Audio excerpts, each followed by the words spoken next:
G'day and welcome to the Ball Boys AFL Fantasy Podcast. Today we're reviewing round one and asking the question, why do we play this game again? And of course, going through all the highs and low. That was the beginning of AFL Fantasy. Let's go! Just done it from nowhere. Blasting the goal from inside the 30. Sheed from the boundary. Dusty.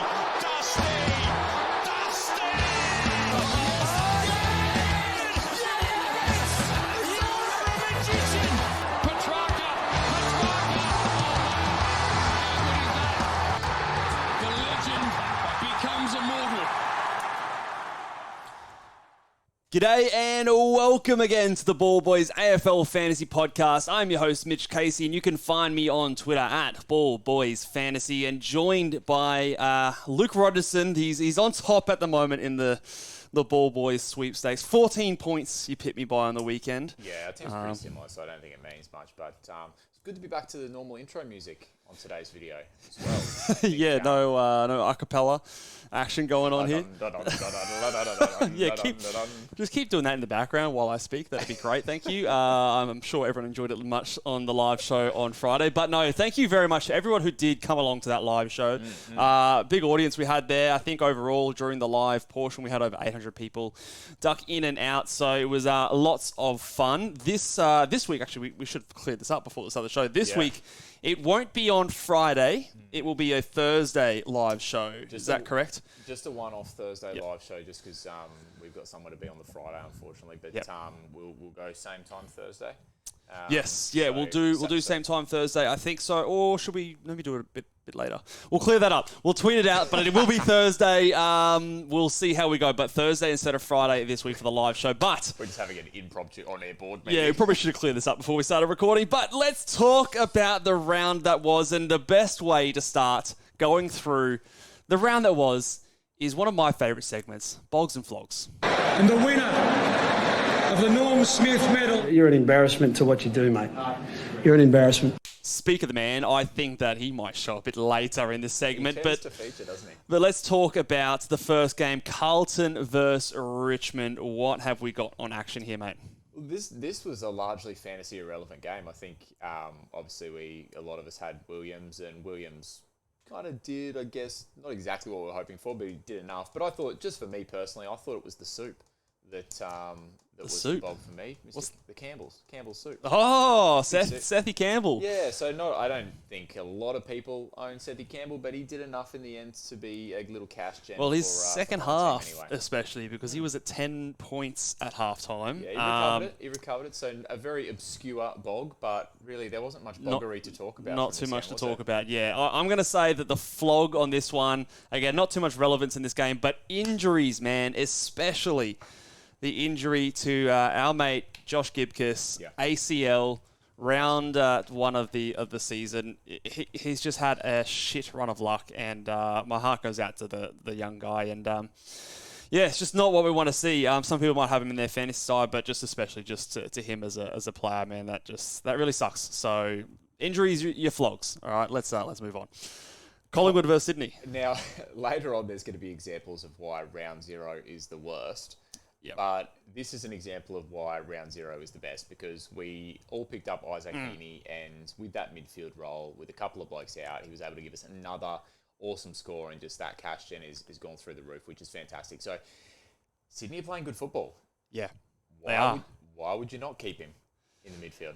Yeah, I don't know. He's playing well enough, and surely when he comes back in, you'd have to think that he keeps the role, but we will have to wait and see. So he's obviously a clear best on ground in this game. The flog, I'm going to blame the flip side of round zero, and I'm going with Brodie fucking Grundy. And this one hits me home especially because I was all about fading Brodie Grundy. I had Max Gawn, Tristan Xerri in my team for 99% of the preseason. Coulda, shoulda, woulda, man. And he comes out in that fucking round zero game, puts on a clinic, gets the 118, dominates Max Gawn, and I've gone, oh shit, I've got to have him. Whoa. His price is going to go up. He's going to score. If he's going to play like that every week, he's going to be a great option. Everyone's going to have him.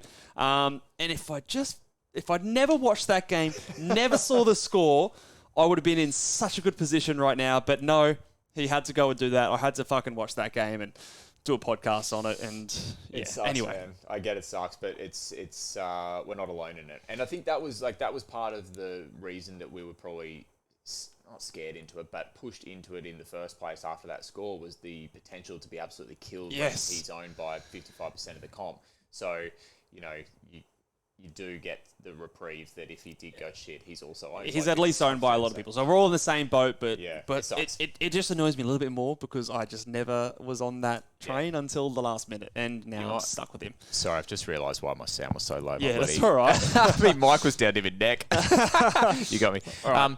There's going to be a theme on this podcast, and the theme will be that Mitch is going to try and tell you that every single listed player in the AFL was at some point in his fantasy team. So I think that's fair play in round one. Over the course of the last 24 hours, I've heard that he had Sarong at one point. I've heard that he had bloody Sherry at one point. So he's had just about everyone. So keep an eye on that. I reckon do a shot every time you hear Mitch mention that someone was in his fantasy team. Fair enough. I'll tell you what, I didn't have this next guy in my team at all, who got the best on-ground performance for the Essendon vs Hawthorn. Who was it? The perky boy. Yeah. He was a perky boy, wasn't he? Very erect. 130 did he have? That's all time. And with 12 tackles, I think, if I'm not mistaken as well. So we'll probably talk about it a little bit later on, but that role was extremely good. I think he was scoring tick, thirst tick. That's a big change for Archie Perkins. But certainly, he was essentially playing the Parish role, like in terms of the level of attendance there in the midfield. So, could be a guy that we talk about a little bit more later. I'm going to put Flog for James Sicily. Sick dog. What? I mean, not many of us have him, surely, but still, it is just, it's. I mean, maybe it's a best on ground performance because he's going to get fucking cheap as after a few weeks, but 30 points for Sicily? 30 points, and he goes and gets himself suspended for a game as well. Just floggery, really. He had 11 disposals, 2 marks for Sicily. We noted, and we'll talk about later as well, the fact that we mentioned it pre-season, we thought Hawthorn's game plan was going to change, but watching that game on the weekend, I don't know whether it was just one piece of data or whether it's changed drastically, because I saw 0 waxing. There was not wax to be seen in the game, so I don't know whether it's just one game, but we'll talk also about Carl Amon and how that might impact him. We'll talk about that later on. GWS North Melbourne. It's hard to go past a guy that gives you 140, Tom Green. Yeah, and I'm sure a lot of people had him at the captaincy, the VC there. So, yes, if you picked him, despite me saying he was a bad pick, obviously I don't know shit. Good pick. And we're pretty open with the fact that we don't know shit. Fair. But, it's the perfect way to start because, obviously, you're going to miss him for round 3. But if he gives you 2 140s, then it doesn't matter because he's done above more than enough of what he needs. So, he's halfway there in this first one. So, that's obviously helps justify that pick. The flog in this one, I'm going to give to Zachy Fisher because Sheasel got his, McKercher got his. Is that the issue? Maybe. But Fish, mate, come on. Otherwise, I think we're all going to be doing a bit of this. He's losing it, mate. He's losing it. Maybe he's losing the ball. Anyway, but he can do better. I'm not too concerned, but be better, Zach Fish. Correct. Now, we had the perky boy at Essendon, but we've got the boner boy down at St Kilda Geelong. And for those people, Mitch and I, this is a straight miss from us. But a guy that we mentioned and just thought the fact of Sinclair coming back in, which is still yet to happen. We understand that as well. But if you got on the boner and he can, I mean, he doesn't even have to give you 100s, but he's got 100 in that rolling price cycle now, and he's just going to keep going up in price. So he's a guy that will be looked at by anyone that missed him this week for sure. Other guy, Dempsey as well, just to mention, if 90 odd from a 250k rookie, if you had him, happy days. Take another shot, guys, because I did have Dempsey in my team at times this preseason, as late as that Friday afternoon when I was flicking around rookies, but missed another one. But yes, flog for this one, Chris fucking Scott. Just for the fact that he just firstly starting the guy as a sub, Sean Manor in his AFL debut, just floggery behaviour. Yep. And just the carry on beforehand as well. You know, I don't know if you saw the quotes of him. Like someone asked him directly, "Are you going to start him as the sub?" And he went to say no, and then he changed mid-sentence and said, oh, maybe, and just all the carry on.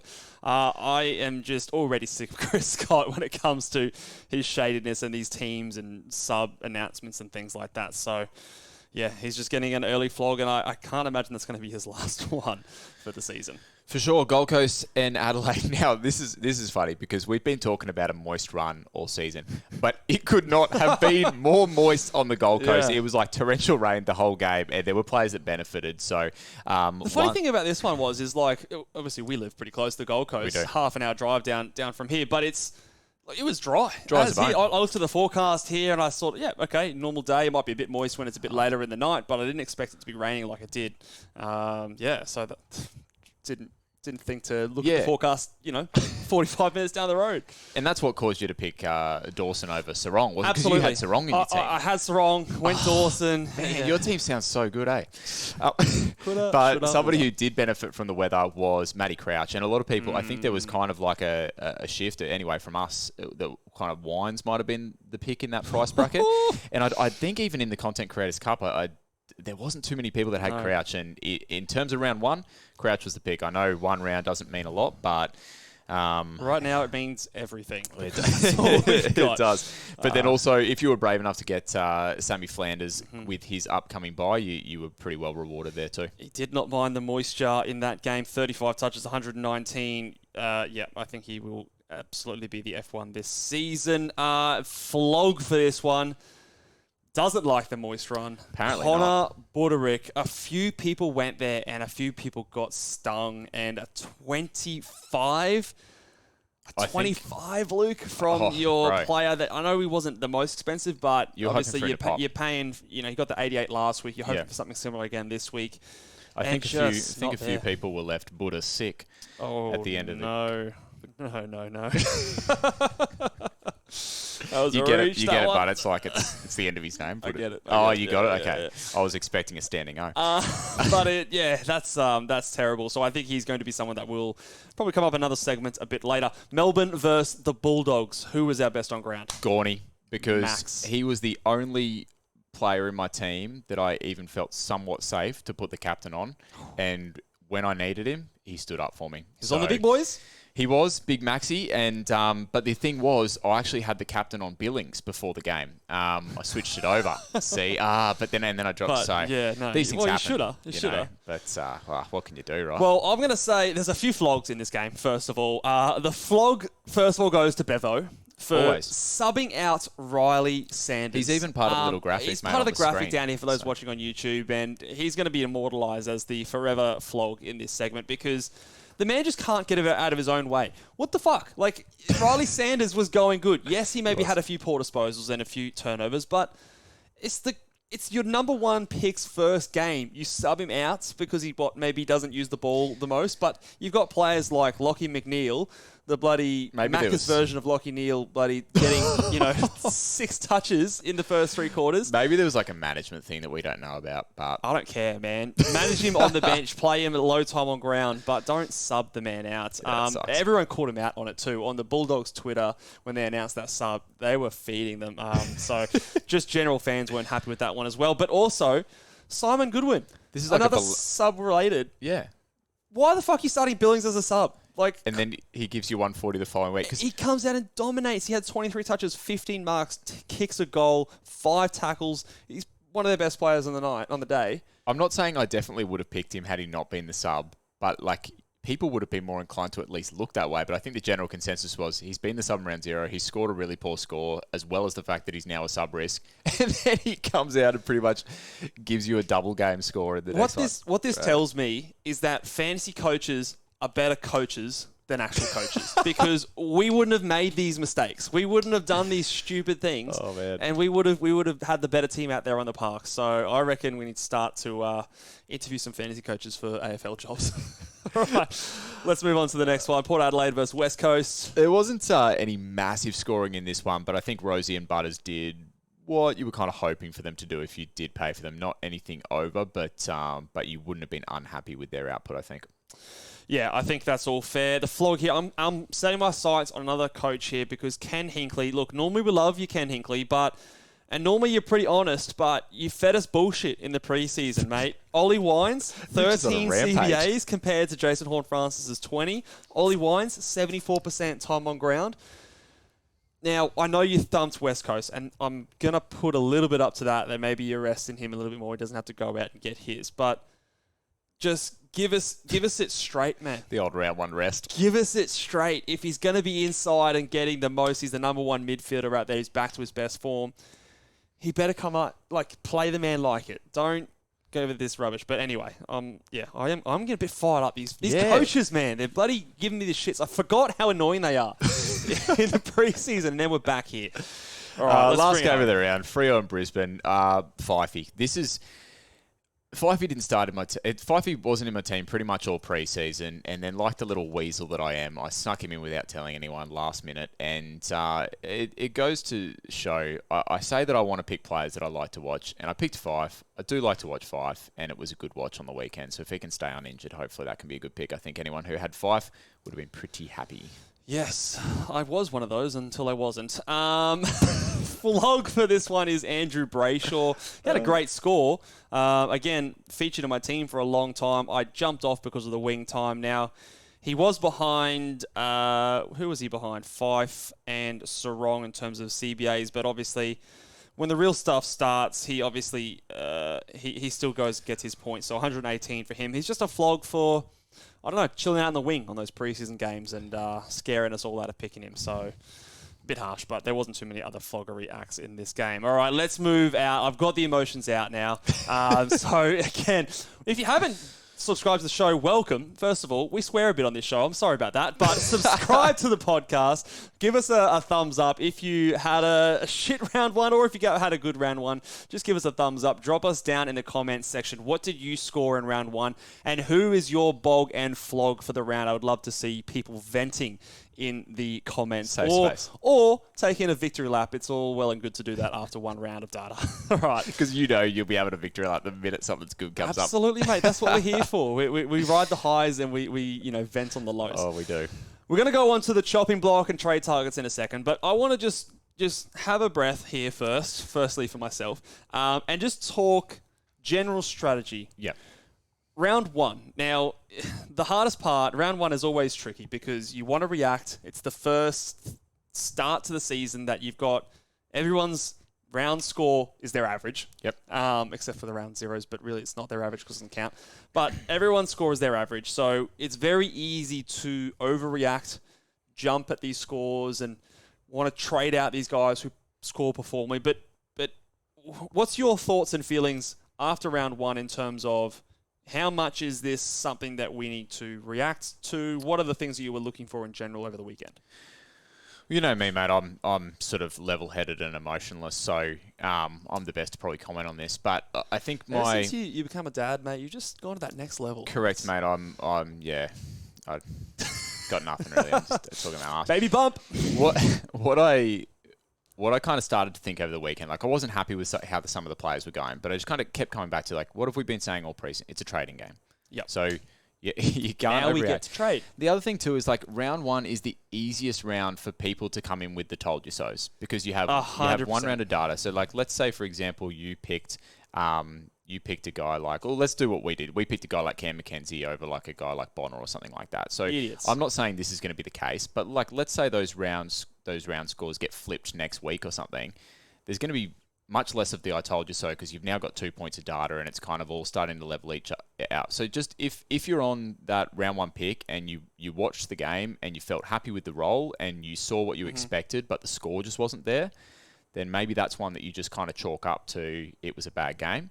But then in saying that, something to throw to you now as well is how much do you need to be firm with your convictions? If you saw something you didn't like with the role or a change of role or something you didn't expect, how quick do you feel like you need to go and then correct that? Yeah, I think this is going to come, and this is going to be a theme probably of the next, until we get to upgrade season, these next sort of fix-up trade rounds, the aggressive trading versus the panic trading. And it's sometimes a very hard line to walk because you've got these scores, you've got these player price movements and things like that. Some people popping, your players maybe sucking. And you want to jump on those guys that popped. You want to trade out the guys who sucked. But you still have to, at the end of the day, remember this is 1 week of a 24 rounds? 24 round season. It's a lot of rounds. We've got a long time to go. It's a marathon, not a sprint.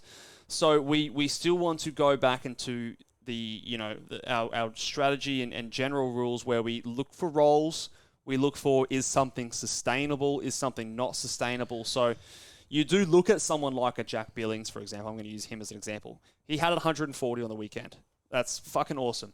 Remember, you trade him in, you don't get that score. That score is gone. Now, he might put up some other big scores, but if I'm looking at the role of what he had compared to some of the other roles going out there, it's much harder for me to convince myself that he's going to be a guy that averages 100 versus someone else that maybe didn't quite score as big as he did, but they had a better role. That means in the future, it's more likely that they're going to be averaging better than him. So I think that is still very much a key. The other thing, and I'll use that example that you used to kind of build on that, the other thing you have to look at is just like statistical anomalies as well. And I'm like, by no means am I some sort of statistician, but you Hold up, we've got a face here that's... I think, I got rid of that. But Blind Freddie could see that Melbourne had an obnoxious amount of marks. So I think they set the club record. Well, so marks. Billings 15 marks, Sam May 13 marks, McDonald 10 marks, Petrarca 10 marks, Gawn 9 marks, Rivers 8 marks, and then a host of guys that had like 6 and 7 marks. So, yes, maybe he's going to find a few marks in that role, but it's not going to be that kind of ceiling every game. So. I 100% agree. And we can always just refer back to our good friend Brodie Grundy with how quickly things can change. Things can change. You go from 118 1 week, you go into another week and you get a 50, 57 or 53 or whatever you had. And a week is a long time in AFL Fantasy. Yeah. So always remember that. I want to, just before we move on to the chopping block, let's discuss the impact of round 0. Yep. And there's a few implications here. Round 0, obviously, we've seen some price movements from some of these players that did play in round 0. We've also seen some people maybe get saved, some people like us with the Grundy getting tricked into certain things. We've also yet to see things play out with these early buys. So this week is the first week we're going to have best 18. Yeah.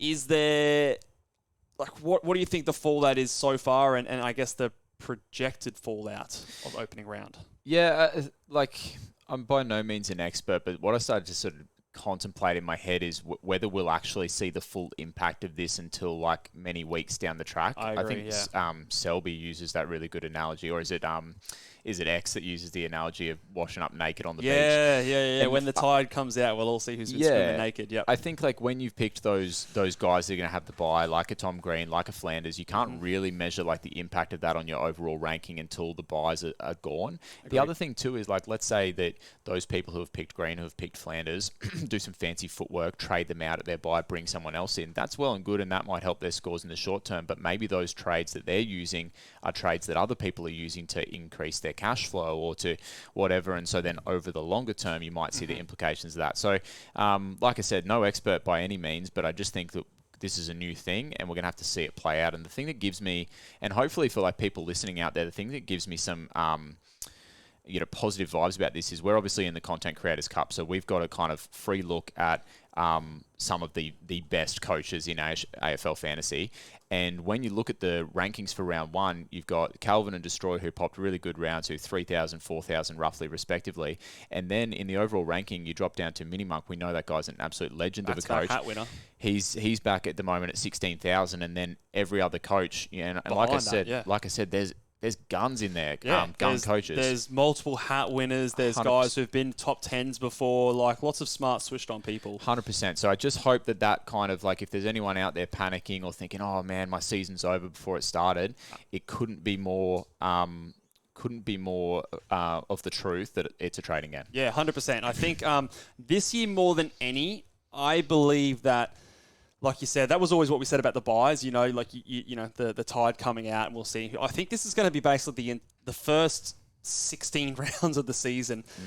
Your rank is, it's something, but I think it means less than it ever has before at this time of the year. Yeah. Because of those factors. You might have started with Tom Green and maybe you've gone really well, but come the end of round 3 or round 4 or 5, maybe you fall back a little bit further behind. And we're come up and we don't know. We're not disparaging people who have picked Tom Green. It's obviously a great start. Maybe we just try and make ourselves feel better. Maybe, but I do still think that don't get yourself down. Let's get through. We're gonna get through this together, guys. You and me. I'm coming back from the It's the kind of 23K self-help. club. People don't want to listen to this. Let's get All into right, let's get into it. bloody Let's fantasy chat. talk about the next one here, which is our chopping You ready to do some kung block. fu fighting, mate? I am. Oh, no, we've got our fucking free fill. Oh, What have you done? hold How up. about you talk about some players? I'll do some Yeah, work you, here. you do some work on there. We're going to get the... we'll throw the sound up, actually, while Let's do it, I'm mate. doing that.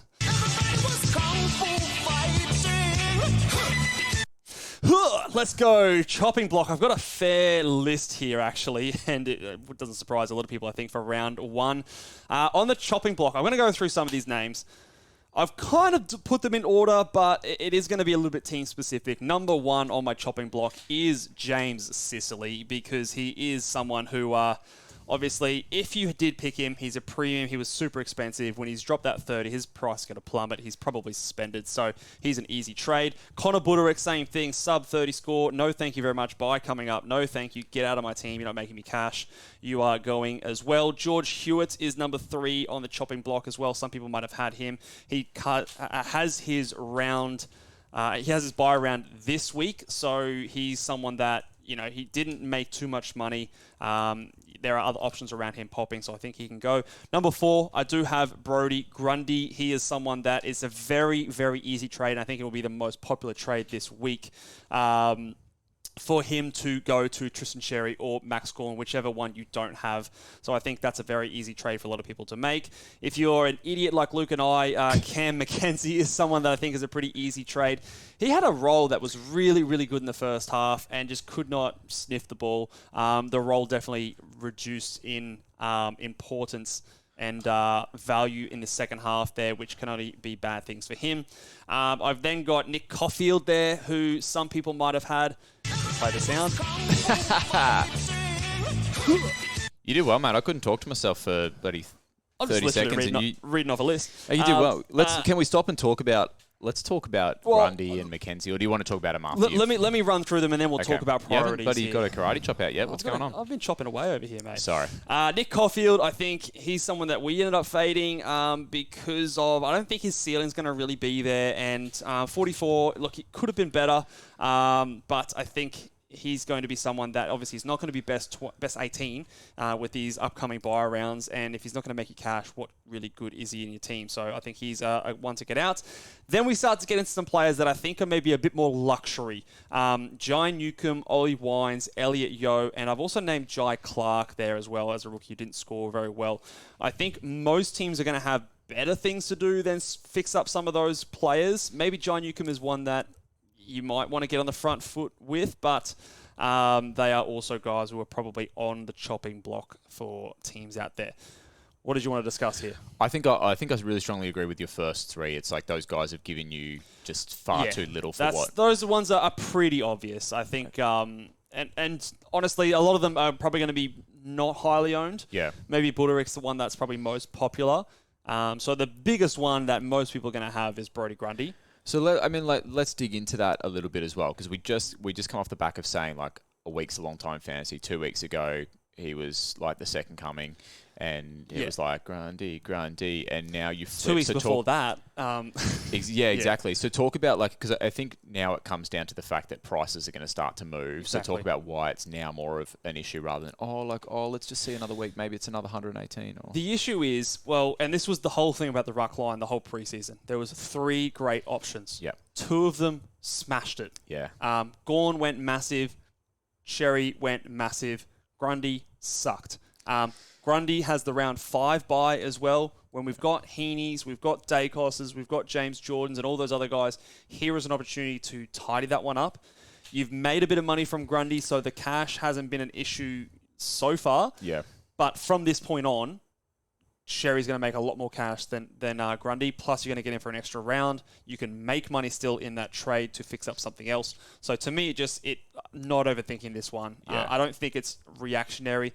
Grundy will be better than this. I'm confident in that. Yeah. I think, but in saying that, the things that I saw in those preseason games showed up again in this one here, and he looked completely different to the week before.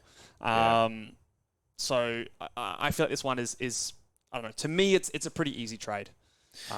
Because of the other options you can get to make money, fix up a buy around. It just ticks a lot of boxes. Yeah, and the unique part of it that you already mentioned is that you're effectively that they're still a similar price apart, so you're still going to make that cash even though you're not going to get. Yeah, I think Sherry's you lost score. like the difference is 6K closer. So yeah, in terms of cash, you haven't missed out on much. But if you wait longer than this, that might start to hurt more. Yeah, Cam McKenzie was a hard watch, hey, and I know not a lot of people had him, but anyone that sort of listened to us might have been fooled into it. But the tough thing as well is I don't feel like a complete idiot because he had the opportunity. Yes, he did. In that first half, Sam Mitchell said, "Here's the keys, go drive the car." There was a 4-person CBAs and he was in there. He crashed the car into a pylon. He did nothing. He did nothing, and it like watching it closely, it looked like basically Sam Mitchell said, "Oh well, you've had your half and you've been absolute hot garbage. Go sit on the wing." Yeah. So that's kind of like gives me real great concern that it's like, will he get another go? If he gets another go, does he shit the bed again? So a guy that's only 2% Does someone like owned, a Huswaite come in and take more of that pie? he could well. So, and we know he's a guy that's been a sub-risk. So I apologise if at any point we talked you into him, but he looks like a guy that we just we can't have confidence in. If the coach doesn't even have confidence in him, how can we? Those are he's at that price tag as well where you need that to be making you cash. And if he's not going to make you cash, you've got to move off him. So I think he's an easy one to move, as is Nick Caulfield. Again, where do you move Nick Caulfield? But that's a tougher one because the defense is a bit harder. I think the easy answer is probably to someone like a D'Ambrosio. He's a little bit more expensive, so I think he's still in the 400s in price. So he's someone that you could potentially move to. You could maybe go down to a Marty Hoare potentially. I think you make a tiny bit of cash doing that. It depends on what you can do with your other trade. But D'Ambrosio came out and scored really well. I think he had nearly 30 disposals in that game. So obviously got the ball and found a lot of it. And potentially with Sicily gone, he could go big again. So I think that would be the most sensible trade. But it depends on what else you can do. Maybe if it is a Grundy down, that gives you the cash to go Caulfield up to a D'Ambrosio. I kind of agree with you guys. Luxury guys, Jai Newcombe, Ollie Wines, Elliot Yeo, Jai Clark. I think those guys are guys that they didn't quite show enough, but we're under the assumption that people will have better fix-up things to do. So some people, I think Newcombe and Wines, some people might not have started a McKenzie like we did, a Butterick, a Caulfield. They might have avoided all those guys. Maybe they've only got the Grundy thing to fix up. Newcombe and Wines. Yep. What do you, if you had if you had both those players, first of all, who do you think's the bigger priority to trade out? I think Wines is a bigger priority. I really didn't particularly like what I saw from the low time and ground, the low CBAs. He's an older guy. Played West Coast too. It was almost, you would expect. It's a juicy matchup. And the other thing too is we've kind of been mentioning it as well. Like Butters and Rosie have the keys in there, don't they? They do. They're the big dogs, and they chew up a lot of pill too. Could you throw what are your thoughts on Carl Amon? Because I'm selfishly asking a little bit here as well, but he kind of fits into that category too of a guy that you were expecting big from. You saw that Hawthorn's game plan seems to have completely shifted, zero waxing. D'Ambrosio was going to be a guy that is clearly now going to take a little bit of pill as well. Is he a guy that should be on the chopping block? The thing that I think saves him is if someone like a Sicily, and Sicily didn't steal any points from him because he didn't fucking store any himself. Yeah. But Essendon kicked 5 behinds. That's the thing. That also hurts. And Essendon possessed the ball a lot. Kind of starved Hawthorn a bit of the footy. But I do agree with you that there was not any waxing. No, there was very little switching. Yeah. Very little kick to kick kind of happening there. Those +6s did dry up a fair bit. So I do think it is concerning for Carl Amon. What did he score, an 80? He scored an 80. Yeah, it's not great, especially because he's clogging that midfield spot, and someone like a Crouch goes 115. If you have the ability to move him on, he is, but I still would put him behind your Newcombes, your Wines, your Elliot Yeos, probably. Close watch. Yeah, close watch. But I do think if Sicily's not there, I think it does just help him a little bit. They get a few more behinds. That might just help him get into those 90s that he probably needs to be a decent pick. Yeah. Wines is interesting to me. On one hand, you can see and look at it and go, West Coast, they smashed them. They dominated the points. But on the other hand, because the game was so in hand, so comfortably, a player like Ollie Wines, he didn't really need to exert himself. He just kind of... But it's his first game back in that midfield role that he's so good at. Like, you'd think that he'd be absolutely putting his hand up, unless there's something behind the scenes where there's some management or there's something like that going on. He had the third highest touches in Port Adelaide. So 27 apiece for Rosie and Butters. The next was Wines with 23 touches. I mean, first of all, that's concerning in itself that no one went over 30 and only 2 players went over 25 touches for the game. Yeah. But they advanced the ball so easily that game. There was no contest at all. And that's where Wines, I feel like, will score a lot of his points when they're going. And so I think Richmond this week is going to be a true indicator of what we're going to see from him, because there's still going to be a friendly matchup. But I do expect Richmond, unless it's that round 0 Richmond that we saw, the Cones, there's going to be more of a contest. There's going to be a bit more of a fight. And I think Wines scores better in that situation. Now, if you can move him and you don't have these other guys ahead of him, maybe this is me talking myself into it, because I've got to move Cam McKenzie before him. Yeah. But I can see well where Wines bounces back. There's a lot of people on the chopping block. Can I add another one there?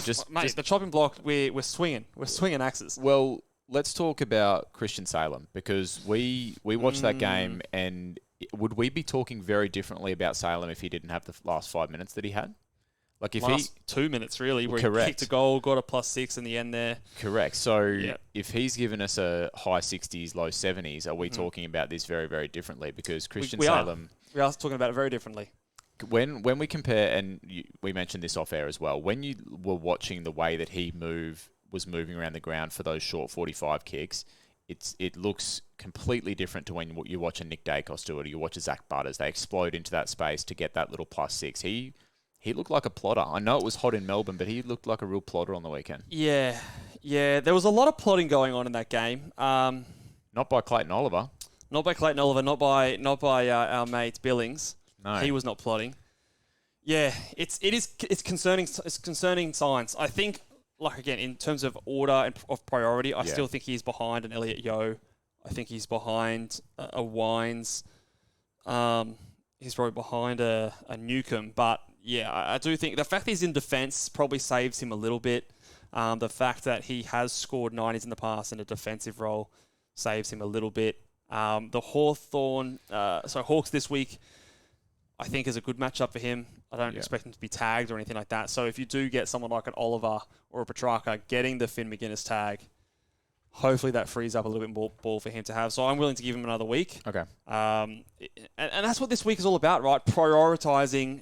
It is. How many players? We've got 2 trades. How many players can you get out of your side? Yeah. I think for most people, if you have Salem, probably got other things. I think I'm giving him another week personally. But it wasn't promising, I don't think. Very low time on ground to that last quarter too. He did, yeah. And as was same with Wines, his issue as well.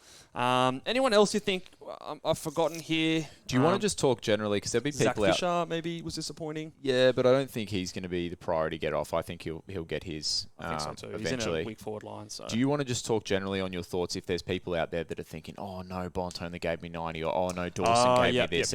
Making sure people don't. Whilst it's disappointing, like I had a Dawson, he gave me an 89. It was a bloody 92 and lost 3 points, which just twists the knife a little bit more. But you don't panic on those guys. What did Bont give us last year? 3 90s in a row, and then he went bang. Yeah.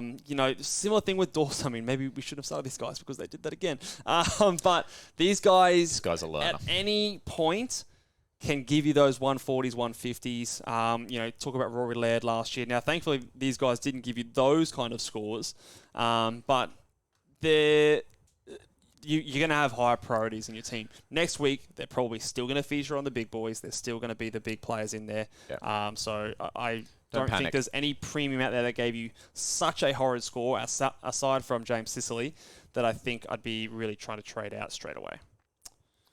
Beautiful. All right, let's move on to maybe some trade targets. Go on positives. Some players we want to get into our side. Okay, let's talk. Who are we trading in? The number 1 target for me is Tristan Sherry. I just think of the players priced... Sherry? What did I say? Sherry. Tristan Sherry. Of the players priced in the 600... I think that was what the article said. Yeah, I think it was. Yeah, I think you're right. The players priced at 600K, I have the most confidence in him just for the entire year, averaging 90 plus. He's got a 120 to kickstart his price generation. He has no buy round. If you don't have Tristan Sherry, I would be making sure that he is in my team. because more likely than not, you're going to be able to make money off that trade and then do something else with the other one. So I think he's by far and away the easiest trade target for most teams. Then I've got a few other things that these aren't, I guess, in much of an order, but I want to get your thoughts on Archie Perkins. He scored 130. He had the role. A lot of praise from general football pundits and, people who, not from a fantasy side of things, people saying he had a really great game. The 12 tackles. I think he had a career high in disposals. He's been a player. He's 21 years old. He's been a player that's had a bit of, upside about him, but we haven't really seen it thus far. Is this the break he needs? Now, I know someone like a Darcy Parish has to come back. Yeah. But is a performance like this one of those ones that just keeps him in there because he was so good?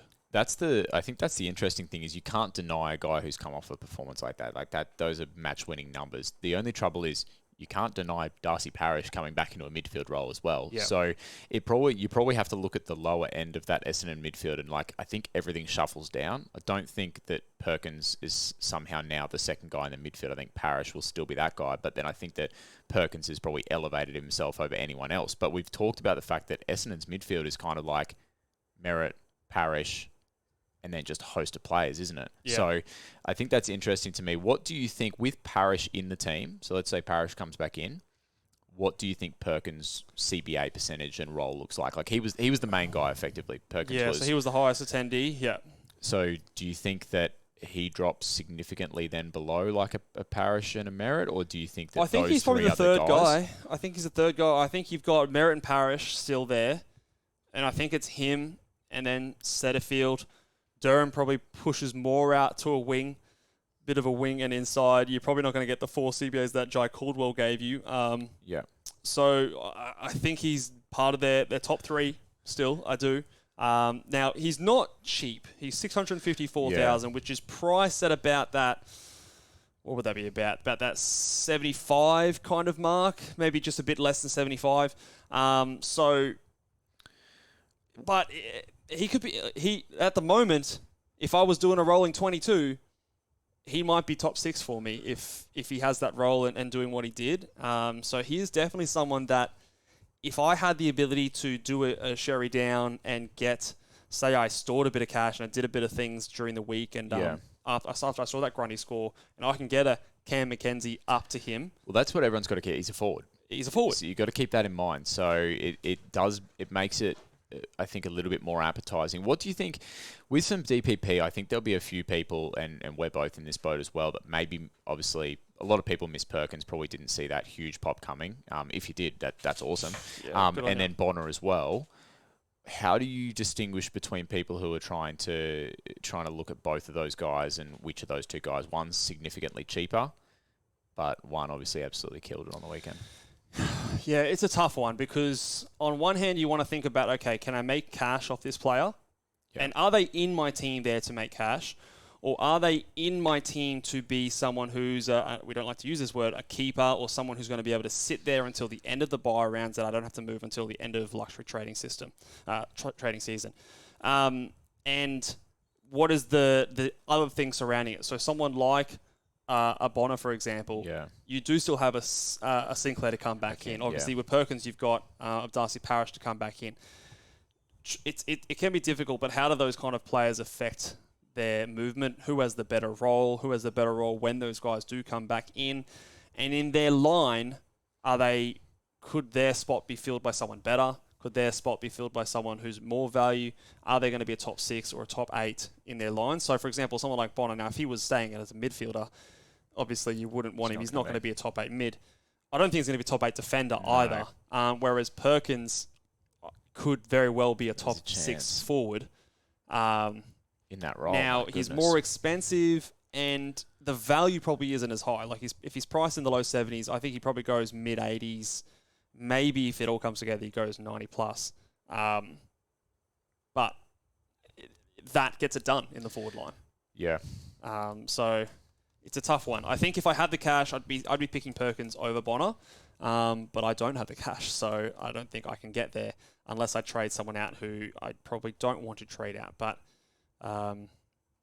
yeah, it's an interesting one. Very interesting one. I mean, could you go like a Wines down to Perkins instead of a Bonner and just have him in with a bit of DPP, have a forward in your midfield. I mean, remember it is best 18, so some of those rookies might drop off. If you have to do a bit of rookie DPP shuffle action, that might get the job done. But yeah, very out there score. Do you remember what he? Well, this is what I'm just looking up. This thing, he went 38 in the practice game. 38 points. 38 points, 72% game time on 0 CBAs. No CBAs. That's one that I like. How could you pick that? And that. In a perfect world, we'd watch another round. Yeah, but if he does that again, you've essentially lost the value because he's going to be up 80k from his starting. So who else price. has got to come in? I mean, Hobbs has also got to come back in as well at some point. It seems weird that you would go from 0 CBAs, 38 score in a practice game, unless if you're an Essendon fan and you watch that game more closely and there was something going on there. Of course, we. I mean, he was good. He was very, very good. Kicked 2 goals, 12 tackles. Like he played an extremely good game. He went from 0 to hero, so that kind of makes me worry a little bit. But yeah, I think it's a tough one for me to figure out, but definitely one that wasn't on my radar before, but is definitely now. Let's talk about a couple of big dogs, Max Gawn, Isaac Heaney. Are you jumping on those guys if you missed them in round 1? Say you had a Grundy and you want to get up to a Max Gawn. Is that something you're prioritising? I find this harder to do than the down to Sherry move. Because you have to make cash to do it. That's what makes it harder. I'd be pretty filthy on it, especially given what they did on the weekend that I didn't. But it probably depends what else you've got to fix up. Yeah, I still think I'd try to make it happen because if you could, I've been bullish on Max Gawn all preseason, and he came out and did what I know he can do. If your other trade was a trade where you could fix something by going down, awesome. I might make the other trade would govern. Yeah, if you can do this one or not. I think so too. So I think if you picked a guy that everything else was good, and let's say you picked like a Wines, you didn't like it, and you want to go to a Bonner, and that gives you the cash to then go to like something in that realms. Do you think that would be going down too far in that particular instance? No, I think that would be fine. I think I'd be happy to pull that trade. Obviously, it's the cash making trade. So I guess it's up to everyone to work out what's their priorities. How are they? It is going to be different for everyone's team. I do think that Max Gawn, especially if you maybe were struggling with a bit of a captain option, I think something like that, he does give you that. I think week in, week out. What about someone like an Isaac Heaney? Now, he's an interesting one because he's got his bye in. He's got round 2, round 3, round 4. So he's got 3 games until he's got his bye round. He's had that price movement, which was the reason that a lot of us started with him. So he's now a lot more expensive. What did he go up? He's in the 800k now. I think he went up like 80. So in 1 week, he's gone up 86k. You're paying for a premium now. You're paying a lot now. So is he someone that, if you didn't have him, it would have been hard to watch that game. Really hard. Do you jump on him now, knowing that maybe some of those other guys are coming back, maybe his role's different in a few weeks, or is that one you let go? It's so tough. It leaves a dirty taste, doesn't it? If you jump on now, everyone else got him for 80k cheaper, and then... But I do see him continuing this. If he stays in this role until, like you said, those guys come back, I can't see him going much less than 110 in games. He's just such a gun when he's in there, and then when he goes forward, he's such a threat that if he's giving you his 25 in the midfield, shoots forward a couple of goals, like suddenly you're looking at 110 as like a minimum, which is pretty nuts. Yeah. So I don't know if I have the answer, but I really am thankful that I'm not in the position. Yeah, I'm glad I started him too. But yeah, it's almost one... I have a really tough time answering that one. I think it's a bit less straightforward than some of the others. Let's talk about some of the mid-prices as well. I want to talk about some of these guys in a similar price bracket. Nat Fyfe, Riley Bonner, Jack Billings, and Massimo D'Ambrosio. They're all around that sort of 500 or just under 500k price tag. Different positions for some of them. How would you rank these guys in terms of priority to you? Like, let me maybe phrase it a different way. Who do you think's going to average the most out of these 4 players? Fyfe versus Bonner versus Billings versus D'Ambrosio. That's a tough question in itself, isn't it? Maybe the way that I would distinguish these guys is a little bit based on position as well. Yeah. Because I think that in terms of the priorities from what we saw in round 1, there's less priority to move off defenders. Like, I can't, off the top of my head, think of a defender that you desperately need to move off, unless Sicily. Butterick. Butterick, then maybe that's a different discussion. Yeah. Maybe that's like can I get D'Ambrosio? Yeah. So dictating based on who you're going to move off. I think that's the thing. So if I had Butterick, he's high priority to move off. Yep. So maybe I work out how to get to D'Ambrosio. And that's, I think, in a similar price bracket now. Am I right? What was Butterick priced at initially? Was he a little bit more expensive? Yeah, he was more, but he might be You'd be less now. Yeah, they're the same. So Actually went they're up in cash. they're within 30k of each Jesus. other. So you could go down and make a little bit of cash. So maybe that's the one you go to first. I think if that was the case, you'd probably do that. But if you're dealing with maybe forward line headaches, then obviously you've got Nat Fyfe as being a solution. Billings. Who would you go, Billings or Fife? Well, so if you're looking at Billings, remember, yes, Billings scored 140, but the previous week he scored 10. So look at that across the 2 weeks and say, okay, he's averaged, 75? He's not the sub again, surely. Not Surely after he's that not. week, you He's would not. think. He's not sub risk anymore. But just keep that in mind. So keep in mind, you're not getting like a huge 140 in the price increase. You're going to get something around the his 275. price Is that? exactly the same.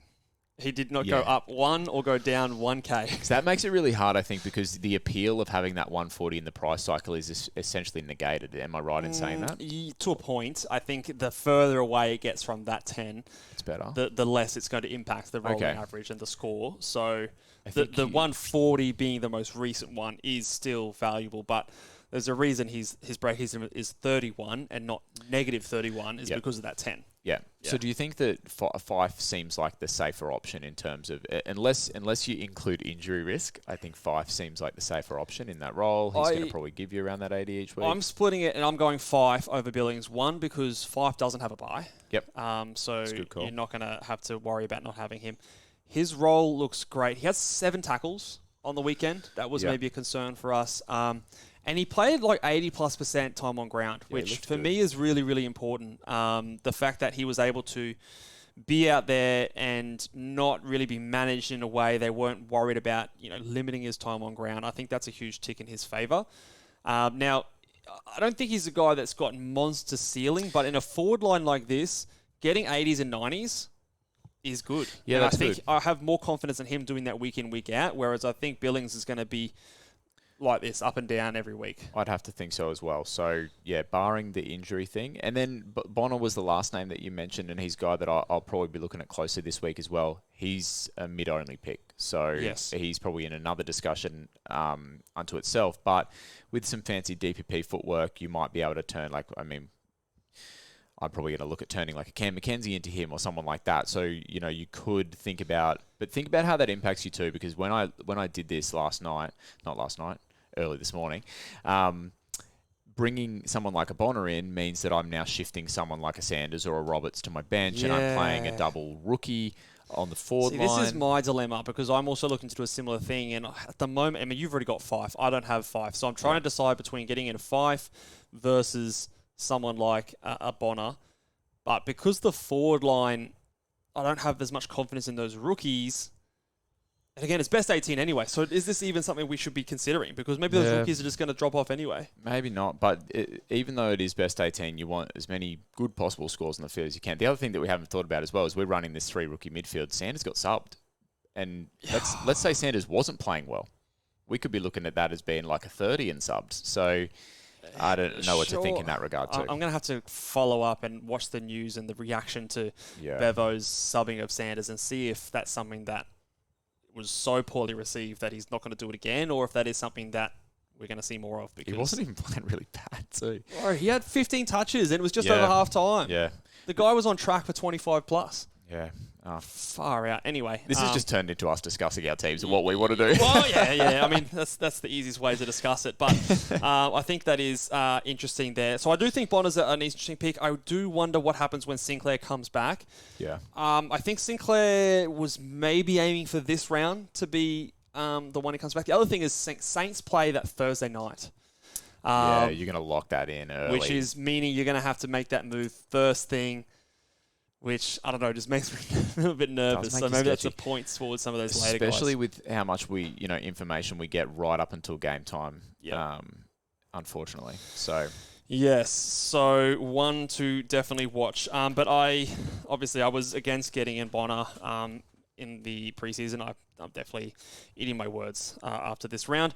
Let's lastly touch on some of the rookies. Yeah. Where does players like Jeremy Sharp, Oliver Dempsey, where do they fit in as the players that popped as rookies that maybe some of us missed compared to some of those mid-prices? Like, the way I how do we fix that up? It's hard to know especially with